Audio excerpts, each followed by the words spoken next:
అందరికీ కూడా ఆ అమ్మవారి ఆశీస్సులు ఉండాలని మనస్ఫూర్తిగా ఆ తల్లిని వేడుకుంటూ ముందుగా అందరికీ వైకుంఠ ఏకాదశి శుభాకాంక్షలు. ఈ రోజున స్వామివారు వైకుంఠం నుండి దేవతలందరితో కలిసి గరుడ వాహనంపై భూలోకానికి దిగివచ్చి భక్తులందరికీ దర్శనమిస్తారు. కాబట్టి దీనికి మోక్షద ఏకాదశి, ముక్కోటి ఏకాదశి, వైకుంఠ ఏకాదశి అనేటటువంటి పేరు వచ్చింది. వైకుంఠ ద్వారాలు తెరుచుకుంటాయి.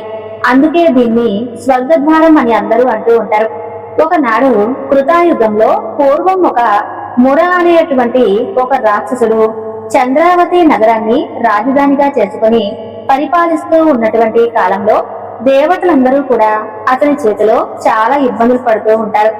అయితే వారి యొక్క పరిరక్షణ కోసం శ్రీహరి యొక్క ఏకాదశి నాడే వైకుంఠం నుండి వచ్చి యుద్ధం చేసి వారిని అంతం చేయడానికి ప్రత్యేకమైనటువంటి అస్త్రం కావాలని, అందుకోసం బదరికాశ్రమంలో ఉన్నటువంటి హైమావతి గుహలో ప్రవేశించినటువంటి తర్వాత అక్కడ విశ్రాంతి తీసుకునేటప్పుడు ఆయన్ను సంహరించేందుకు ప్రయత్నం చేస్తాడు వరాసురుడు.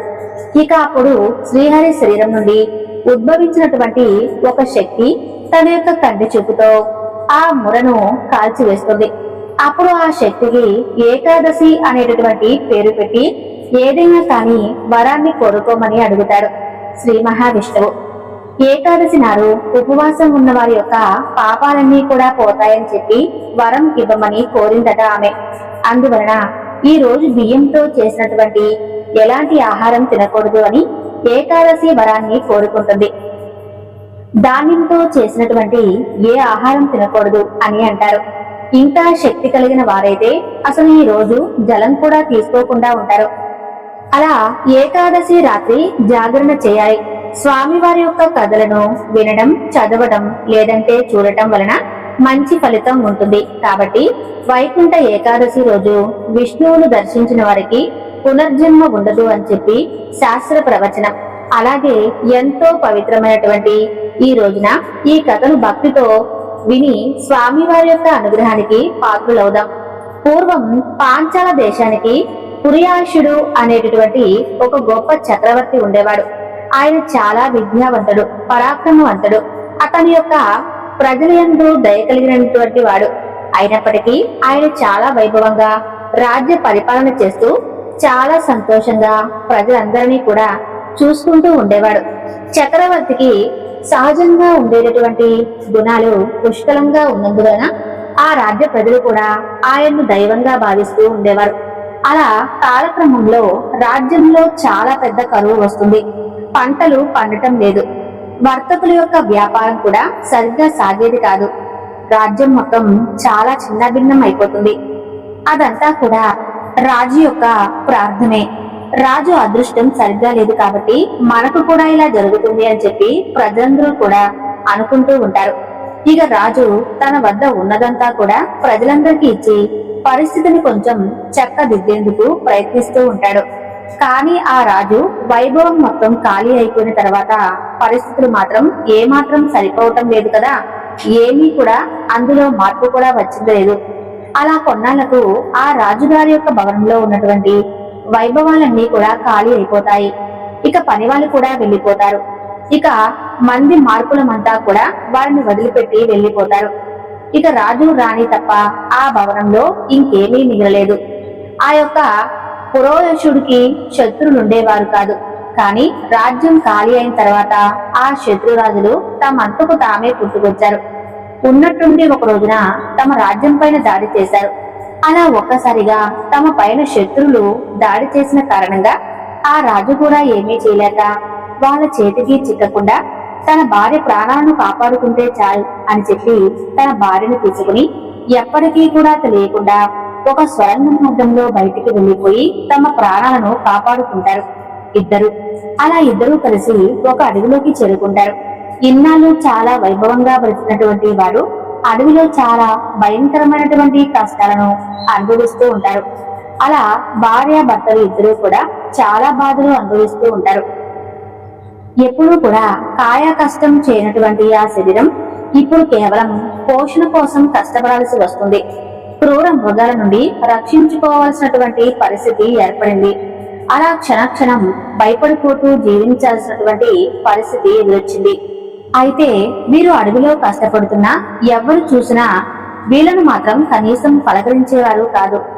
పూర్వం మనల్ని పరిపాలించినటువంటి రాజు కదా అని చెప్పి కనీసం ఎవరు గుర్తించడం లేదు కదా, ఎవరు కూడా మానవత్వంతో సాటి మనిషే కదా అని చెప్పే భావనతో అయినా సరే ఎవరూ మాట్లాడించడం లేదు.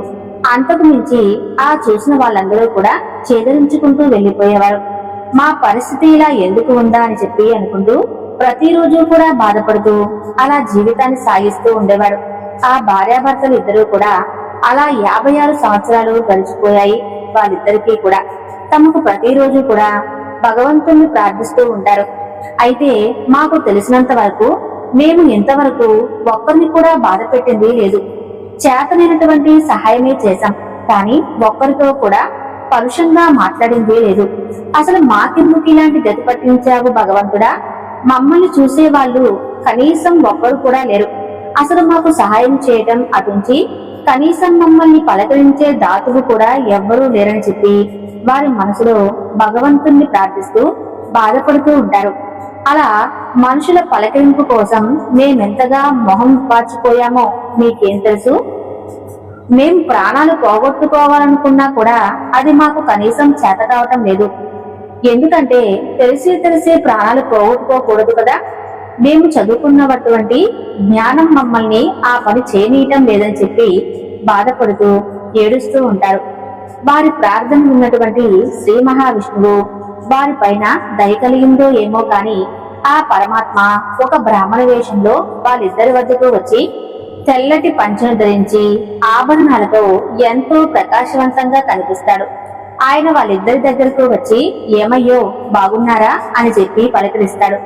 56 సంవత్సరాల నుండి ఒక్క పలకరింపుకు కూడా నోచుకోనటువంటి వారు ఇప్పుడు ఈయన వచ్చి పలకరించేసరికి వారికి చాలా చాలా సంతోషం కలుగుతుంది. ఒక రకమైనటువంటి భావోద్వేగానికి గురై బోరున ఏడ్చేస్తారు ఇద్దరు కూడాను. మరలా ఆ బ్రాహ్మణుడే వారి యొక్క భావోద్వేగాన్ని చూసి ఇద్దరి తలలను నిమిరి సముదాయిస్తాడు. అలా వాళ్ళిద్దరూ కూడా ఆయన్ను ఉపసరించాలని చాలా హడావిడి పడతారు. కానీ వాళ్ళ దగ్గర ఏమి ఉంటుంది, పాపం ఏమీ లేదు కదా. చివరకు ఆయన ఒక రాయి మీద కూర్చోబెట్టి రాజుగారి భార్య ఒక మోదుగా ఆకు తెచ్చి ఆయనకు విసనకర్రతో గాలివిస్తూ ఉంటుంది. ఇక ఆయన కూడా ఏం చేయాలో తెలియక చాలాసేపు హడావిడి పడిపోయి పాపం చివరికి ఆయన పాదాల దగ్గర కూర్చొని పాదాలు ఒత్తుతూ ఉంటాడు. అయితే ఇంత కష్టంలో కూడా వాళ్లకు ఉన్నటువంటి అదృష్టం ఏమిటో తెలుసా, భగవంతుని యొక్క సేవ చేసుకోవడమేనండి. ఆ బ్రాహ్మణుడు అడుగుతాడు, మీరు ఎందుకిలా ఏడుస్తున్నారు, ఏమిటి మీ బాధ చెప్పండి, నేను తప్పకుండా మీకు ఏదైనా కానీ నాకు తెలిసినంత సహాయం మీకు చేస్తానని చెప్పి అంటాడు. అప్పుడు ఆ మహారాజు గారు తన కథ గురించి మొత్తం చెప్పుకొస్తాడు. చాలా కాలం చాలా వైభవంగా రాజ్యాన్ని పరిపాలించానండి, కానీ ఉన్నట్టుండి మా రాజ్యంలో అకాలమైనటువంటి కరువు సంభవించింది. దాని వలన ధన సంపద, పశు సంపద, మిత్ర సంపద అన్నిటినీ కూడా పోగొట్టుకుని ఇదిగోండి ఇలా అడవులు పాలయ్యాము. 56 సంవత్సరాల నుండి కనీసం మమ్మల్ని మాట్లాడించేటటువంటి దిక్కు కూడా లేదని చెప్పి తన గోడు వెళ్ళబుచ్చుకుంటాడు. ఇక నాకు తెలిసి మేమైతే ఇంతవరకు ఎవరికీ కూడా ఎలాంటి అపకారమో చేయలేదు, ఎవరికీ కూడా కనీసం పల్లెత్తి మాట కూడా అనింది లేదు. మా రాజ్యంలో వచ్చేటటువంటి భాగవతులను సేవించుకుంటూ ఉంటాం, కానీ ఎప్పుడూ ఎవరికీ కూడా బాధ పెట్టలేదు. అసలు మాకెందుకు ఈ గతి వచ్చిందని చెప్పి బాధపడుతూ ఇందుకు ఏదైనా పరిహారం ఉంటే కాస్త చెబుతారా అని చెప్పి ఆ మహారాజు అడుగుతాడు. అయితే ఆ మాటలన్నీ వింటున్నటువంటి బ్రాహ్మణ వేషంలో ఉన్నటువంటి శ్రీ మహావిష్ణువు వారిని ఓదార్స్తూ, నువ్వు ఇంతగా అడుగుతున్నావు కాబట్టి తెలుసుకోవాలనేటువంటి ఆశ చాలా ఎక్కువగా ఉంది కాబట్టి నీకు చెబుతున్నాను. అయితే ఇది నీవు ఈ జన్మలో చేసుకున్నది కాదయ్యా, నీవు పూర్వజన్మ సుకృతం వలన ఇలాంటి కష్టాలను అనుభవిస్తున్నావు. పూర్వజన్మలో నీవు అతి కిరాతకుడైనటువంటి బోయవాడివి. ఎంత కిరాతకుడివి అంటే నీ కంటికి పొరపాటున ఏదైనా కానీ ఒక జంతువు కనిపించినా దానికి అదే చివరి క్షణం, దానిని కనీసం దాని చావు ఖచ్చితంగా ఉంటుంది అని చెప్పి ఎవరైనా కానీ అనుకోవాల్సిందే. పొరపాటున మీ నుండి కాని పారిపోవాలని కనుక చూస్తే ఎలాగైనా సరే దాన్ని వెంటాడి వేటాడి కోపంతో ఇంకా కసిగా చిత్రహింసలు పెట్టి మరి దాన్ని చంపేవాడివి. అలాంటి కిరాతక జన్మను నీవు పొందావు పూర్వజన్మలు. అయితే అంతేకాకుండా ఆ జన్మలో నీకున్నటువంటి పనులు అలవాట్లు వేటాడడం తినటంతో కళ్ళు మూసుకుపోయి వికృతంగా నీ యొక్క కామవాంఛను తీర్చుకోవటం, ఇక నిద్రపోవటం. నీ కామవాంఛను ఎవరైనా కానీ తీర్చకుండా ఎదురిస్తే వారిని కూడా చిత్రహింసలు నరకయాతనలో పెట్టి చంపేవాడివి. అలా నీ ఆకృత్యాలు నీకే చాలకపోయావేమో. అడవిలో చేసినటువంటి ఆకృత్యాలు చాలు అన్నట్టు చుట్టుపక్కల ఊర్లపైన పడటం ప్రారంభించావు. వారిని కూడా అకారణంగా హింసించేవాడు. వారి దగ్గర ఉన్నవన్నీ కూడా దోచుకునేవాడివి. ఎవరి జోలికి వెళ్లకుండా వాళ్ళంతకు వాళ్ళు జీవించే సాధువులను కూడా నిన్నీ జన్మలో ఎవరూ కూడా కనీసం పలకరించడం కూడా లేదు. నీవు హింసించేటప్పుడు పిల్లలు పెద్దవాళ్ళు అనేటటువంటి భేదభావం లేకుండా అందరినీ కూడా హింసించావు. పసిపిల్లలను కూడా అతి క్రూరంగా హింసించినటువంటి నీకు పిల్లలు కూడా పుట్టలేదు. అందుకే ప్రాణాలను వేటాడేటప్పుడు కూడా గర్భంతో ఉన్నటువంటి ప్రాణులు కూడా చంపకూడదు అనేటటువంటి నియమం ఉంటుంది తెలుసా. నీవైతే ఆ ప్రాణులను కూడా చంపుకుని తిన్నావు అని తన కష్టాలను ఉన్నటువంటి కారణాలన్నీ కూడా చెబుతూ వచ్చాడు ఆ బ్రాహ్మణుడు. బ్రాహ్మణ వేషంలో ఉన్నటువంటి శ్రీ మహావిష్ణువు అది విన్నటువంటి మహారాజుకు ఒక అనుమానం కలుగుతుంది. స్వామి, పునర్జన్మలో నేను ఇన్ని తప్పులు చేశాను కదా, మరి తప్పులు చేసినటువంటి నాకు ఇంకా భయంకరమైనటువంటి జన్మలు కలిగాలి కదా. మరి నేను రాజవంశంలో పుట్టి పెళ్ళై చక్కగా చక్రవర్తిగా సుమారు 25 సంవత్సరాలు పరిపాలించాను. నా యొక్క పాపాల వలన నాకు శిక్ష పడితే అంతటి భోగాలు అసలు నాకెందుకు లభిస్తాయి అని అడుగుతాడు మహారాజు. అప్పుడు శ్రీ మహావిష్ణువుల వారు నవ్వుతూ, ఇంతవరకు నీవు చేసినటువంటి పాపాల గురించి చెప్పాను కదా, పూర్తిగా అన్ని విను, విషయం నీకు తప్పకుండా అర్థమవుతుంది అని చెప్పి దానికి కూడా ఒక కారణం ఉంది, చెబుతాను విను అంటూ ఆ బ్రాహ్మణుడు ఇలా చెబుతున్నాడు. నీవు ఇలాగే వేటాడటానికి అడవికి వెళ్ళినటువంటి ఒక రోజున అడవిలో 3 బాటసార్లు వెళుతూ ఉన్నారు. 2 వైశ్యులు, ఒకరు సాధువు. ఆ 3 కలిసి అడవిలో ప్రయాణం చేస్తూ ఉన్నారు. అందులో ఉన్నటువంటి 2 వైశ్యులు చాలా పెద్ద వ్యాపారస్తులు. వాళ్ళు వ్యాపారం చేసుకుని ఆ వచ్చినటువంటి డబ్బును తీసుకుని వాళ్ళ ఊరికి వెళ్తూ ఉన్నారు. వాళ్ళ చేతిలో డబ్బులు మూటలు కూడా ఉన్నాయి. నీవేమో వేట కోసం ఒక బాగా గుబురుగా ఉన్నటువంటి విశాలమైనటువంటి ఒక చెట్టు పైన కూర్చుని ఉన్నావు. ఆ చెట్టు పైన నువ్వు ఉన్నావని ఎవరికీ కూడా తెలియదు. అలా ఆ విధంగా ధనుర్బాణాలను ధరించి చెట్టు పైన వేట కోసం కూర్చుని ఉన్నావు. వాళ్లకు బోయవాడు ఉన్నటువంటి విషయం తెలియక ఆ చెట్టు కింద సేద తీరడానికి వచ్చి పాపం అక్కడ నిల్చొని ఉంటారు. వాళ్ళు వచ్చి నిలిచిన తర్వాత నీవక్కడ ఏదో ఒక ప్రాణి వచ్చింది కదా అని చెప్పి దాన్ని ఎలాగైనా సరే మట్టు పెట్టేందుకు చెట్టుపై నుంచి వేగంగా వారి ముందుకు దూకావు. భయంకరంగా ఉన్నటువంటి నీ యొక్క వికృతమైనటువంటి రూపాన్ని చూస్తే వాళ్ళ 3 కూడా చాలా భయపడిపోతారు. వాళ్ళ ప్రాణాలు ఎలాగైనా సరే కాపాడుకోవటానికి వేగంగా పరిగెత్తుకుంటూ వెళుతూ ఉన్నారు. అయితే నీవు కూడా వాళ్ళ వెంట చాలా వేగంగా పరిగెత్తావు. అందుకే ఒక వైష్ణుని పట్టుకుని అతని దగ్గర ఉన్నటువంటి ధనాన్ని బొడ్డులో దాచుకుని అతను క్రూరంగా చంపివేశావు.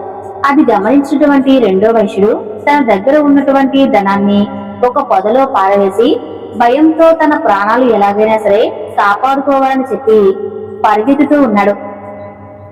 ఆ సాధువు అది చూస్తాడు. ఆయన కూడా పరిగెడుతూ ఆ పొదల దగ్గరే సొమ్మసిల్లి పడిపోతాడు.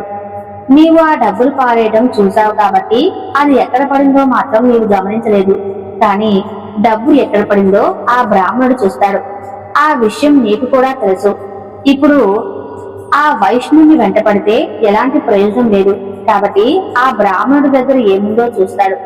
వెళ్లి ఆ బ్రాహ్మణుడి ఒంటి మీద ఉన్నటువంటి బంగారం కూడా లేదు కాబట్టి ఇక ఆయన దగ్గర డబ్బు కూడా లేదు.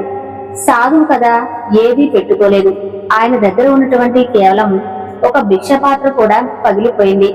ఇవి ఏమీ లేకపోయినా బ్రాహ్మణుని లేపితే ఆ డబ్బు ఎక్కడ ఉందో తెలుస్తుంది అని చెప్పి అతి క్రూరమైనటువంటి కిరాతకుడైనటువంటి నీవే చుట్టుపక్కల అంతా కూడా వెతికి నీళ్లు తీసుకుని వచ్చి ఆ బ్రాహ్మణుడి పైన చిలకరించావు. ఇంకా అక్కడ ఉన్నటువంటి ఆకులను తీసుకుని గాలి వీచావు. కాలు రుద్ది అతనికి స్పృహ వచ్చేలా చేశావు. చాలు, నీకు తెలియకుండానే ఆయనకు ఉపచారం చేశావు. నీకు తెలియకుండానే ఆయనకు సేవ చేశావు. కాబట్టి నీ సేవ వలన ఆయనకు మెలకువ వచ్చింది. కానీ ఎందుకు మెలకువ వచ్చిందా అన్నట్లుగా నీ రూపం ఆయన్ను చాలా భయపెడుతూ ఉంది. కిరాతకుడు కదా. నీకు సంతోషం వచ్చినా కోపం వచ్చినా నీవు ఒకేలాగా అట్టహాసంగా నవ్వుతూ ఉంటావు. నీ నవ్వులు చూసి ఆయన చాలా భయపడిపోయి వణికిపోతూ ఉన్నాడు. అలా చివరకు ఆయన వణుకుతూ చూసి నీ యొక్క క్రూరత్వాన్ని నీవే కొంచెం తగ్గించుకొని నా వలన మీకు మీ ప్రాణాలకు ఏమాత్రం భయం లేదు అని చెప్పి భయపడకండి అని చెప్పి ధైర్యం చెప్పావు. నాకు కావాల్సింది కేవలం డబ్బు మూట. అది ఎక్కడ ఉందో తెలుసుకోవటం మాత్రమే నాకు కావాల్సింది. అంతే. నేను మాత్రం మీ ప్రాణాలను తీసుకుని నేనేం చేసుకుంటాను చెప్పు? ఆ డబ్బు మూట ఎక్కడ ఉందో చెబితే తప్పకుండా నేను వదిలేస్తాను, ఏమీ చేయనని చెప్పి చెబుతావు. అప్పుడు ఆ బ్రాహ్మణుడు భయంగానే ఆ పొదల వైపు చూపించి అక్కడే ఉంది డబ్బు మూటని అని చెప్పి చెబుతాడు. అప్పుడు ఆ బోయేవాడు అది నీవే వెళ్ళి తెచ్చుకో, నీకు అదేమి మంచి బుద్ధో ఏమో తెలీదు, కానీ నీవు ఆ సాధువును మాత్రం చంపలేదు. ఆ తర్వాత ఆయనతో మిమ్మల్ని నేనేమీ చేయను. ఆ వైష్ణవుని చంపినప్పుడు అతను హాహాకారం చేశాడు. ఆ హాహాకారం విన్నటువంటి రాక్షస భటులు నన్ను పట్టుకునేందుకు ఇటువైపుగా వస్తూ ఉన్నారు. ఆ అలజడి నాకు బాగా తెలుస్తుంది. మీరు కూడా వెళ్ళిపోండి, ఇటువైపు వెళ్ళకండి. ఇటువైపు ఒక క్రూర జంతువు చాలా ఎక్కువగా ఉన్నాయి. ఇంకొక వైపు కూడా చూపించి అటు వెళ్ళకండి, అటు వెళితే దారి తప్పిపోతారు. ఇంకొక దుక్కి చూపించి ఇటు వెళితే 100 అడుగుల తర్వాత మంచినీటి చెరువు దొరుకుతుంది. అక్కడ కాసిన్ని మంచినీళ్లు తాగండి. మంచినీటి చెరువుకు పడమరకు ఇంకొక 100 మైళ్ళు వెళ్ళండి. మీకు మంచి పళ్ళ వృక్షాలు దొరుకుతాయి. తిని మీ ఆకలిని తీర్చుకోండి. ఆ తర్వాత తూర్పుకు ఇంకొక 100 అడుగులు వెళ్ళండి. అక్కడ మీకు జనం నివసించేటటువంటి ఊళ్ళు కనిపిస్తాయి. అక్కడి నుండి వారిని కలిసి మీరు వెళ్ళవలసిన చోటుకు మీరు సులభంగా వెళ్ళిపోవచ్చు అని చెప్పి అతన్ని పంపించేశావు. అంటే నీకు తెలియకుండానే ఆ యొక్క అశక్తుడైనటువంటి వ్యక్తికి సేవలు చేసి నీళ్లు చల్లి కాళ్ళు ఒత్తి గాలిని వీచి తనకు ధైర్యం చెప్పి తనకు నీళ్లు ఎక్కడ దొరుకుతాయో, ఎక్కడ ఆహారం దొరుకుతుందో, ఎలా సేద తీరాలో, తన గమ్యాన్ని ఏ విధంగా చేరుకోవాలో అతనికి అంతా కూడా వివరించి దారి చూపించావు. ఆ పుణ్యం వలన నీవు పాంచల దేశ రాజుకు జన్మించావు. చక్రవర్తిగా భోగాలను అనుభవించావు. ఆ సాధువుకు అత్యవసరమైనటువంటి పరిస్థితుల్లో సహాయం చేశావు. కాబట్టి ఈ జన్మలో కూడా మంచి నడవడికతో జన్మించావు. లేకపోతే అంత క్రూరమైనటువంటి పనులు చేసినటువంటి నీకు ఇంకా క్రూరమైనటువంటి జన్మ, అతి క్రూరమైనటువంటి బుద్ధులు వచ్చి ఉండేవేమో కదా. కానీ నీవు చేసినటువంటి ఆ ఒక్క మంచి పని వలన నీకు మంచి నడవడిక, ఇన్నాళ్ళ భోగమైనటువంటి జీవితం నీకు లభించింది. కానీ నీవు చేసినటువంటి ఆ అకృత్యాలు కూడా ఏమాత్రం తక్కువ కాదు కదా. అందుకే నీకు ఒక్కసారిగా అన్ని కష్టాలు ఇన్ని ఏళ్ళైనా కూడా తీరకుండా అనుభవిస్తూనే ఉన్నావు. ఇదంతా విన్నటువంటి ఆ దంపతులు ఆ వృద్ధ బ్రాహ్మణ రూపంలో ఉన్నటువంటి మహావిష్ణువు పాదాలపైన పడి బోరును ఎచ్చేస్తారు. ఆయన వారిని పైకి లేపి ఏడవకండి, కానీ మీరు ఏడవాలని కాదు అని అంటారు. ఆయన ఇంకా మరొక విషయం ఉంది. మీరు అనుకోవచ్చు, ఆయన తప్పులు చేస్తే మరి నేనెందుకు ఈ కష్టాలు అనుభవిస్తున్నానని చెప్పి నీకు అనుమానం రావచ్చమ్మా. మీ ఇద్దరు కూడా వేరు కాదు, ఇద్దరూ ఒకటే. ఇక నీ జన్మ గురించి చెప్తాను విను. పూర్వజన్మలో చేసినటువంటి అన్ని ఆకృత్యాలకు ఒక జన్మలో అనుభవించేందుకు సమయం సరిపోదని చెప్పి ఒక్కడినే ఇద్దరిగా చేసి బ్రహ్మదేవుడు సృష్టించాడు. అందుకే మీరే భార్యాభర్తలుగా మారి ఇద్దరూ కలిసి మొదట భోగాలను ఆ తర్వాత కష్టాలను అనుభవిస్తూ ఉన్నారు. ఆ రాజదంపతులు ఆయనతో, స్వామి, మీరు చెప్పింది మాకు అర్థమైంది. ఇక ప్రారంధం మాకు తెలియదు కాబట్టి అనుభవించాం. ఇక ముందు ఏమి చేస్తే మేము మరలా మాకు పూర్వవైభవాన్ని ఇంకా ప్రజలకు ఉపయోగపడే విధంగా మా బ్రతుకులను మేము సాగించగలం? ఆ పరిహారాన్ని కూడా మీరే చెప్పండి అని చెప్పి ఆయన కాళ్ళ మీద పడి వేడుకుంటారు. మీరు చేయవలసినవి 3 పనులు ఉన్నాయి. ఒకటి స్నానం. అది కూడా మీకు పెద్దవాళ్ళు ఏ విధంగా ఎలా నియమం తప్పకుండా చేయాలో అలాగే చేయాలి. సూర్యోదయానికి ముందే లేచి స్నానం ఆచరించాలి. రెండవది నియమం తప్పకుండా పూజలు. మీకు ఏ దేవుని యందు శ్రద్ధా భక్తి ఉందో ఆ దేవుణ్ణి శ్రద్ధగా భక్తిగా పూజించాలి. అది కూడా మీ వంశ ఆచారాల ప్రకారం ఏ పద్ధతుల్లో చేస్తారో అదే పద్ధతుల్లో చేయాలి. ఆ తర్వాత దానం. ఇప్పుడు నీవు ఉన్నట్టుండి పరిస్థితికి మీ వల్ల ఏమవుతుందో ఆ దానం నీవు చేయాలి. అంటే నీవు ఉన్నటువంటి ఈ అడవిలో ఉన్నావు కాబట్టి వచ్చేటటువంటి పాఠశాలకు అనువుగా వాళ్లకు ఆసనాలు, అంటే రాళ్లతోనే ఎంతో మంది బరువులు మోసుకుంటూ వస్తుంటారు కదా, అవి వాటి పైన పెట్టి సేద తీరుతారు. వాళ్ళు కూర్చొని సేద తీరే విధంగా నీవు ఏర్పాటు చేయవచ్చు. ఇంకా పెద్ద పెద్ద ఆసనాలు పడుకునేలాగా కూడా అలాగే ఎండకు ఇబ్బంది పడకుండా గొడుగులు చిన్న చిన్న చలివేంద్రాలుగా ఏర్పాటు చేయి. మంచినీళ్లను అందించు. నీవు వెళ్లి ఇవ్వకపోయినా అక్కడ ఏర్పాటు చేస్తే వారు తీసుకుని తాగే విధంగా ఏర్పాటు చేయి. అడవిలో అక్కడక్కడ ఇవన్నీ కూడా ఏర్పాటు చేయి. క్రమక్రమంగా నీవు ఉన్నటువంటి పరిస్థితి వృద్ధి చెందితే నీవు చేసేటటువంటి దానాలను కూడా సమయానికి అనుకూలంగా వృద్ధి చేసుకో. ఇలా చేస్తే మీరు తప్పకుండా చాలా తొందరలోనే పూర్వ వైభవాన్ని పొందగలరు అని చెబుతాడు ఆ వృద్ధ బ్రాహ్మణుడు రూపంలో ఉన్నటువంటి శ్రీ మహావిష్ణువు. అది విన్నటువంటి మహారాజు ఆయన భార్య సరేనని చెప్పి ఆయన కాళ్ళకు నమస్కరిస్తారు. నవ్వుతూ సరేనని చెప్పి ఇక నేను వెళ్లి వస్తానని చెప్పి 4 అడుగులు వేసే లోపలే వాళ్ళ కళ్ళ ముందే అంతర్ధానం అయిపోతాడు. స్వామి వాళ్ళిద్దరికీ వచ్చింది సాక్షాత్తు కూడా ఆ పరమాత్మేనని చెప్పి అర్థమైపోతుంది. అప్పుడు వాళ్ళ ఆనందానికి అవధులు కూడా ఉండవు. ఆ తర్వాత ప్రతిరోజు కూడా ఆ పరమాత్మ చెప్పిన విధంగానే వాళ్ళు స్నానము, పూజ, దాన ధర్మాలు అన్నీ కూడా చేస్తూ చాలా అతి తక్కువ కాలంలోనే వారి యొక్క పూర్వ వైభవాన్ని వారు పొందారు. ఈ విధంగా స్వామివారు అనుగ్రహించడంతో వారి యొక్క పూర్వ వైభవాన్ని వారు తిరిగి మరలా పొందారు. వైకుంఠ ఏకాదశి రోజున విష్ణుమూర్తి అనుగ్రహం ఏ విధంగా కలుగుతుందో తెలుసుకున్నారు కదూ. ఈ వీడియో మీకు నచ్చితే తప్పకుండా లైక్ చేసి శ్రీమాతే నమః అని కామెంట్ చేయండి.